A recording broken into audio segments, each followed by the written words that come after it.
दोस्तों, अगर आप भी ट्रिपल सी का एग्जाम देने जा रहे हैं तो आज की यह वीडियो आपके लिए काफी इंपॉर्टेंट है, क्योंकि आज की इस वीडियो में आपको मिलेंगे ट्रिपल सी एग्जाम के लिए नए नए महत्वपूर्ण प्रश्न।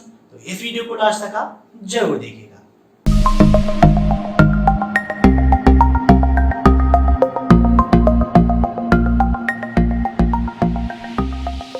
नमस्कार दोस्तों, मैं अभय शल कंप्यूटर में आप सभी का स्वागत करता हूं। दोस्तों, आपके इस चैनल पर मैं हमेशा लाता रहता हूं कंप्यूटर टेक्नोलॉजी से जुड़ी नई नई वीडियोस, साथ ही साथ ट्रिपल सी ओ लेवल की टॉप लेवल की क्लासेस। तो अगर मेरे चैनल पर आप नए मेहमान हैं तो चाय कॉफी पी के जाइएगा। जस्ट आई एम जोकिंग भाई, चाय कॉफी नहीं पीना है। आपको जो सामने सबसे बड़ी बटन है उस पर क्लिक करना है, साथ ही बगल में जो बेल आइकन है उसे भी प्रेस करना है, ताकि टाइम टू टाइम आपको ये सब कुछ मिलता रहे जो भी चैनल पर अपडेट होता है। तो टाइम वेस्ट न करते हुए चलिए शुरू करते हैं आज की क्लास। दोस्तों, पहला प्रश्न आपका, निम्न में से कौन सा जटिल वायरलेस डिवाइस है? ये सभी क्वेश्चंस ट्रिपल सी एग्जाम के लिए काफी ज्यादा इंपॉर्टेंट हैं, इसीलिए इन सभी क्वेश्चंस को आप मॉक टेस्ट के रूप में लेते रहिए और कमेंट बॉक्स में आंसर्स देते रहिए। वीडियो के लास्ट में आप जरूर बताइएगा कि आपके कितने क्वेश्चन सही हुए। अब यहाँ पर बात हो रही है क्रिटिकल मीन्स जटिल वायरलेस डिवाइस की। तो क्या होगा इसका राइट आंसर बताइए। इसका राइट आंसर है ऑप्शन फर्स्ट एपी। एपी का मतलब क्या है? अभय पांडे, है ना? नहीं, अभय पांडे इसका फुल फॉर्म नहीं है। इन सभी के फुल फॉर्म्स भी ट्रिपल सी एग्जाम में काफी पूछ आते हैं, तो इसका फुल फॉर्म भी मैं आपको अभी बता रहा हूँ। दोस्तों, जब भी आप वीडियोस देखिए साथ में एक नोटबुक और पेन जरूर रखिए, ताकि जो भी पॉइंट्स मैं आपको अलग से बताता हूँ उनको आप नोट करते रहिए, ताकि एग्जाम टाइम पर आपको रिवीजन करने में कोई भी दिक्कत ना हो। तो एपी का फुल फॉर्म क्या होता है दोस्तों? Access point. क्या होता है? Access point. ऐसे ही डब्ल्यूएपी का फुल फॉर्म भी ट्रिपल सी एग्जाम में पूछा आता है। तो डब्ल्यूएपी का फुल फॉर्म होता है वायरलेस एप्लीकेशन प्रोटोकॉल। क्या होता है? Wireless application protocol. नोट कर लीजिएगा। ऐसे ही डब्ल्यूईपी का फुल फॉर्म भी ट्रिपल सी एग्जाम में काफी पूछा आता है। तो बताइए, तो डब्ल्यूईपी का फुल फॉर्म होता है वायर्ड इक्विवेलेंट प्राइवेसी। क्या होता है? Wired equivalent privacy. वैसे ही WLAN, इसका फुल फॉर्म क्या होता है? Wireless LAN means wireless local area network. ठीक है, तो इसको आप नोट कर लीजिएगा। अब देखते हैं next question. Sarathi stand for.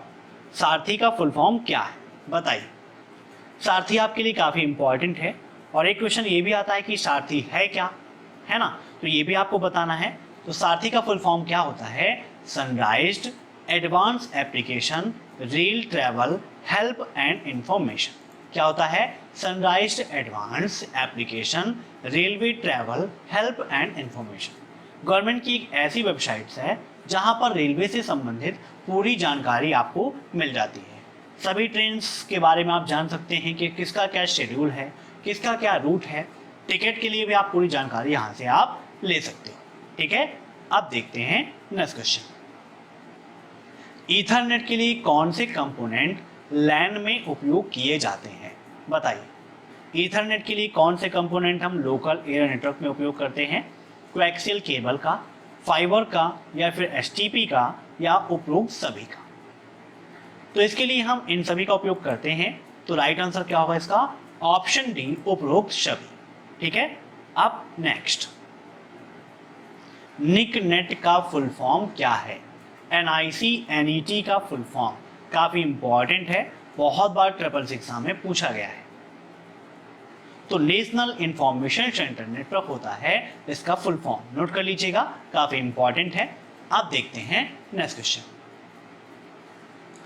ई सेवा प्रोजेक्ट किस राज्य में इंप्लीमेंट हुआ? मीन्स ई सेवा प्रोजेक्ट की शुरुआत किस राज्य में हुई? अरुणाचल प्रदेश, आंध्र प्रदेश, हरियाणा, या फिर राजस्थान? बताइए, काफी इंपॉर्टेंट क्वेश्चन है आपके लिए। तो ई सेवा प्रोजेक्ट की शुरुआत हुई थी आंध्र प्रदेश में। ठीक है, राइट आंसर क्या होगा इसका? Option B, Andhra Pradesh. अब नेक्स्ट। किस हब का उपयोग पैकेट को भेजने के लिए किया जाता है? Smart hub, switching hub, routing hub, या फिर पोर्टिंग हब? बताइए, किस हब का उपयोग करते हैं पैकेट को भेजने के लिए? तो इसका राइट आंसर होगा ऑप्शन सी, राउटिंग हब। दोस्तों राउटर का काम ही होता है कि पैकेट को किस रास्ते से उसके गंतव्य तक पहुंचाना, मीन्स जो पैकेट को पहुंचाने का काम करता है वो राउटर ही करता है। राउटर सबसे पहले ये देखता है, जैसे आप ये देखते हैं कि अगर कहीं पर आपको जाना है तो सबसे शॉर्टकट रास्ता कौन सा है जिससे आप आसानी से कम समय में पहुंच जाएं। तो वैसे ही राउटिंग डिवाइस भी करता है कि वो ये रास्ता देखता है कि किस रास्ते के द्वारा हम आसानी से पैकेट को गंतव्य तक पहुंचा सकते हैं। ठीक है, तो इसका राइट आंसर क्या है? Option C, routing hub. अब नेक्स्ट, कौन सा क्षेत्र वर्चुअल रियलिटी द्वारा प्रभावित नहीं है? बताइए। शिक्षा, सर्जरी, आर्किटेक्चर या फिर डाक सेवा, कौन सा क्षेत्र वर्चुअल रियलिटी द्वारा प्रभावित नहीं है? काफी इंपॉर्टेंट है। तो इसका राइट आंसर है डाक सेवा। ठीक है, अब नेक्स्ट, ब्लॉकचेन क्या है? काफी इंपॉर्टेंट क्वेश्चन है ये भी आपका, ब्लॉकचेन। तो ब्लॉकचेन आपका एक बड़ा डिस्ट्रीब्यूटेड P2P नेटवर्क है। क्या है? एक बड़ा डिस्ट्रीब्यूटेड P2P नेटवर्क होता है। अब देखते हैं नेक्स्ट क्वेश्चन, इनमें से पोर्टल का एग्जाम्पल कौन सा है? बताइए, पोर्टल का एग्जाम्पल कौन सा है? ये क्वेश्चन भी आपके लिए काफी इंपॉर्टेंट है। आर्कुट, पिंटरेस्ट, याहू या alibaba.com। तो इसका राइट आंसर होगा ऑप्शन सी, याहू। ठीक है, अब alibaba.com क्या होता है? ये भी काफी इंपॉर्टेंट है। तो ये आपकी एक ई कॉमर्शियल साइट है। क्या है? आपकी ई कॉमर्शियल साइट है। अब नेक्स्ट, फ्रेंड प्रोजेक्ट किस राज्य में इंप्लीमेंट हुआ? मीन्स फ्रेंड्स प्रोजेक्ट की शुरुआत किस राज्य में हुई? ये सब कुछ आपका ई गवर्नेंस के अंतर्गत आ जाता है। तो बताइए। तो फ्रेंड्स प्रोजेक्ट की शुरुआत हुई थी केरला में। ठीक है, राइट आंसर क्या होगा इसका? Option C, Kerala. अब नेक्स्ट, NIC NET या निकनेट क्या है? बताइए, काफी इंपॉर्टेंट क्वेश्चन है निकनेट आपका। तो इसका राइट आंसर है दोस्तों ऑप्शन डी, भारत के प्रत्येक जिलों को जोड़ने वाला नेटवर्क है। ये सभी जिलों को आपस में जोड़ने का काम करता है। अब नेक्स्ट, फाइल को डिलीट करने के बाद कहाँ स्टोर होती है? मीन्स कोई फाइल अगर आप डिलीट कर देते हैं तो वह कहाँ पर स्टोर होती है? कहीं पर नहीं होती, रिसाइकल बिन में होती है, हार्ड डिस्क में होती है या फिर टास्क बार में होती है। तो इसका राइट आंसर है रिसाइकल बिन। जो भी फाइल आप डिलीट करते हैं वो आपका रिसाइकल बिन में स्टोर हो जाता है। अब नेक्स्ट, आइडियल का फुल फॉर्म क्या है? बताइए। फुल फॉर्म काफ़ी इंपॉर्टेंट है, काफ़ी बार ट्रिपल एग्जाम में बहुत सारे फुल फॉर्म पूछे जाते हैं। तो आइडियल का फुल फॉर्म होता है इंटरफेस डेफिनेशन लैंग्वेज। क्या होता है? Interface definition language. दोस्तों फुल फॉर्म के लिए मैंने एक अलग से वीडियो बनाया है जिसकी डिस्क्रिप्शन में मैंने लिंक दे दी है, वहाँ से आप जरूर देखिएगा, जहाँ पर मोस्ट इंपॉर्टेंट मैंने 100+ फुल फॉर्म्स आपको बताए। ठीक है, अब देखते हैं नेक्स्ट क्वेश्चन, लिब्रा ऑफिस में फॉर्मेट पेंटर को किस नाम से जाना जाता है? मीन्स जो ऑप्शन आपको फॉर्मेट पेंटर के नाम से MS ऑफिस में मिलता था वह ऑप्शन आपको लिब्रा ऑफिस में किस नाम से मिलता है? तो आइए यहाँ पर लिब्रा ऑफिस राइटर ओपन कर लेते हैं और यहाँ पर आपको समझाते हैं हम फॉर्मेट पेंटर क्या है और इसका हम कैसे उपयोग करते हैं। ठीक है दोस्तों, ये है फॉर्मेट का ऑप्शन और फॉर्मेट के ऑप्शन में आप देखें तो यहाँ पर आपको text, spacing, align, list, clone formatting, clear direct formatting, ये सारे ऑप्शंस आपको यहाँ पर मिल जाते हैं। तो जो काम फॉर्मेट पेंटर का होता है वही काम यहाँ पर क्लोन फॉर्मेटिंग करता है। मीन्स फॉर्मेट पेंटर का ऑप्शन यहाँ पर आपको क्लोन फॉर्मेटिंग के नाम से मिलता है। अब यहाँ पर एक क्वेश्चन ये बनता है कि फॉर्मेट पेंटर का काम क्या है?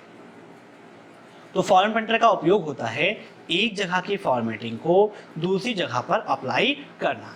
मीन्स किसी टेक्स्ट में आपने जो भी फॉर्मेटिंग की है सबसे पहले वो उस फॉर्मेटिंग की कॉपी करता है, उसके बाद फिर जहां पर आपको वो फॉर्मेटिंग अप्लाई करनी है वहां पर आप क्लिक कर देंगे तो कॉपी की गई फॉर्मेटिंग वहां पर अप्लाई हो जाएगी।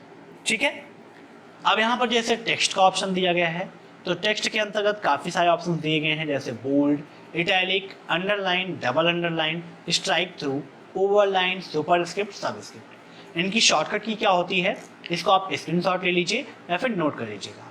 बोल्ड के लिए Ctrl+B, इटैलिक के लिए Ctrl+I, अंडरलाइन के लिए Ctrl+U, डबल अंडरलाइन के लिए Ctrl+T। ऐसे ही सुपरस्क्रिप्ट और सबस्क्रिप्ट भी पूछाता है, तो सुपरस्क्रिप्ट के लिए Ctrl+Shift+P। ये दोनों आपके ट्रिपल सी एग्जाम में काफी ज्यादा पूछाते हैं कि सुपरस्क्रिप्ट की शॉर्टकट की क्या है और सबस्क्रिप्ट की शॉर्टकट की क्या है। तो सुपरस्क्रिप्ट के लिए हम उपयोग करते हैं Ctrl+Shift+P का, और सबस्क्रिप्ट के लिए हम उपयोग करते हैं Ctrl+Shift+B का। ऐसे ही इंक्रीज साइज और डिक्रीज साइज दिया गया है, तो इंक्रीज साइज के लिए Ctrl+ क्लोज ब्रैकेट और डिक्रीज साइज के लिए Ctrl+ greater than means open bracket का उपयोग किया जाता है। कैसे करते हैं आइए दिखाते हैं। जैसे यहाँ पर मैंने आपके अपने चैनल अभय एक्सेल कंप्यूटर का नाम लिख लिया।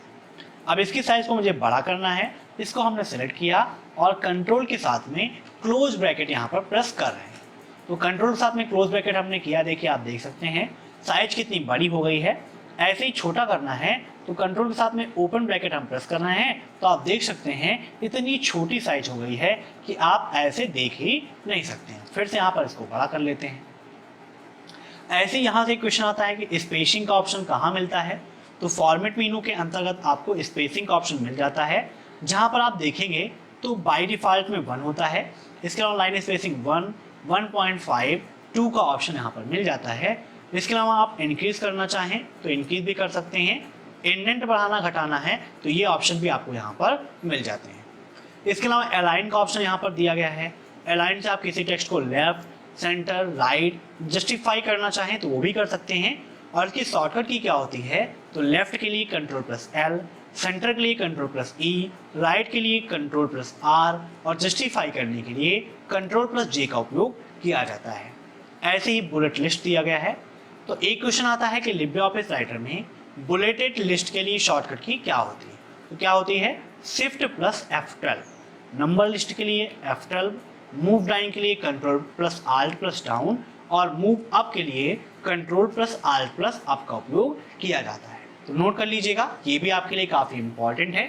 अब चलते हैं अपने क्वेश्चंस की ओर। तो यहाँ पर इसका राइट आंसर क्या होगा, क्लोन फॉर्मेटिंग। ठीक है दोस्तों, वीडियो के नीचे डिस्क्रिप्शन में मैंने 2000 प्रश्नों की पीडीएफ की लिंक दी है, जहां पर ट्रिपल सी एग्जाम में आने वाले मोस्ट इंपॉर्टेंट क्वेश्चंस आपको मिल जाएंगे। साथ ही साथ लिब्रे ऑफिस की सभी शॉर्टकट की, सभी फुल फॉर्म्स, लाइनेक्स यूनिक्स की कमांड्स और ट्रिपल सी एग्जाम के लिए मोस्ट इंपॉर्टेंट न्यू क्वेश्चंस भी आपको वहां पर मिलेंगे। तो उस पीडीएफ को आप जरूर डाउनलोड करिएगा अगर आप ट्रिपल सी एग्जाम को टॉप करना चाहते हैं। अगर आप पीडीएफ डाउनलोड नहीं कर पा रहे हैं तो आप मुझे व्हाट्सअप, फेसबुक या इंस्टाग्राम कहीं पर भी मैसेज कर सकते हैं। उसकी लिंक आपको ऊपर नीचे कहीं दिख रही होगी, वहां से आप मुझे कांटेक्ट करिएगा, वहां से भी आपको पीडीएफ मिल जाएगी। अब देखते हैं नेक्स्ट क्वेश्चन। आधार सीडिंग की स्थिति जानने के लिए किस सेवा का उपयोग किया जाता है, बताइए। तो आधार सीडिंग का क्या मतलब है, मीन्स आधार कार्ड लिंक है या फिर नहीं है। तो ऐसी स्थिति आपको जानना है, तो इसके लिए हम उपयोग करते हैं QSAM का। किसका उपयोग करते हैं, QSAM। QSAM का फुल फॉर्म क्या होता है, query service on Aadhaar mapper. तो इसके अलावा अगर आप कंप्यूटर प्रोग्रामिंग सीखना चाहते हैं तो कंप्यूटर प्रोग्रामिंग के लिए हमारा दूसरा चैनल है प्रोग्रामिंग ट्यूटोरियल, जहां पर कंप्यूटर प्रोग्रामिंग से संबंधित नए वीडियोस आपको पर डे मिलते रहते हैं। तो उस चैनल को भी सब्सक्राइब जरूर करिएगा और इस चैनल को भी सब्सक्राइब जरूर करिएगा। दोस्तों, मैं आशा करता हूं कि आपको ये वीडियो पसंद आया होगा। अगर आपको वीडियो पसंद आया हो तो वीडियो को लाइक जरूर करिएगा और कमेंट करके अपना सुझाव जरूर दीजिएगा, ताकि आपके सुझाव के अकॉर्डिंग मैं अपनी क्लासेस ऐसे ही आपको प्रोवाइड कराता रहूं। आपका एक लाइक और कमेंट हमें मोटिवेट करता है नए वीडियोस को अपलोड करने के लिए। तो please like, share and subscribe. फिर मिलते हैं नेक्स्ट क्लास में, तब तक के लिए बाय बाय।